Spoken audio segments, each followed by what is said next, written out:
ମୁଁ ତ ଏଇଟା ଆଜି କହୁଛି କି ମୁଁ ତ ଆଗରୁ ବହୁତ ଥର କହିଛି ବିଜେପି ନେତୃତ୍ୱ ହୁଇସିଲ ମାରିବାର ବାକି ଅଛି। ହୁଇସିଲ ମାଗିଲେ ଏ ଦଳ ଭାଗିଲା। ତାସର ପତ୍ତା ଭଳିଆ ଅଛି ଏବଂ ସେ ହୁଇସିଲର ଅପେକ୍ଷାରେ ଅଛୁ ଆମେ। ହୁଇସିଲ ଯେଉଁଦିନ ଫୁଙ୍କିବ ବିଜେଡି ପାର୍ଟି ଗୋଲ। ମୁଁ ତ ଏଇଟା ବାରମ୍ବାର କହିଛି। ଯେଉଁଦିନ ଫୁଙ୍କିଦେବେ ଏଲାଉ କରିଦେବେ ସେଦିନ ଏଇଟା ଗୋଲ ହେଇଯିବ ପାର୍ଟିଟା। ଆପଣ ତ ରାଜ୍ୟସଭା ଦେଖିଦେଲେ, ବିଧାନସଭାରେ ତ ଦେଖୁଛନ୍ତି କ'ଣ କରୁଛନ୍ତି ସେମାନେ। ତ ବିଜେଡି ପାର୍ଟି ଲୋପ ପାଇବା ପାଇଁ ବେଶୀ ଏଇଟା ବିଜେପିର ଇଚ୍ଛାଧୀନ ବିଷୟ। ସେ ତାକୁ କେତେ ଦିନ ବଞ୍ଚେଇ ରଖୁଛି, ସେ କେତେ ଦିନ ପାଣି ପବନ ଦେଇକରି ବଞ୍ଚେଇଛି, ସେଟା ତାରି ଉପରେ ନିର୍ଭର କରୁଛି।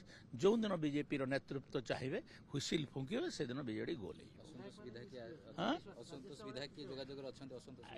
କିଏ ନାହାନ୍ତି ବୋଲିକରି କହନ୍ତୁ, କିଏ ନାହାନ୍ତି ଏମିତି ଗୋଟେ ଲୋକ ଅଛି, କିଏ ନାହାନ୍ତି।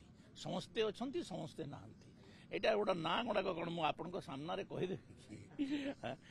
ଆପଣ ଆଗକୁ ଅନେକ କଥା ଦେଖନ୍ତୁ। ହଁ, ମୁଁ ତ ଏଇଟା ଆଜି କହୁଛି କି ମୁଁ ତ ଆଗରୁ ବହୁତ ଥର କହିଛି ବିଜେପି ନେତୃତ୍ୱ ହୁଇସିଲ ମାରିବାର ବାକି ଅଛି। ହୁଇସିଲ ମାଗିଲେ ଏ ଦଳ ଭାଗିଲା। ତାସର ପତ୍ତା ଭଳିଆ ଅଛି।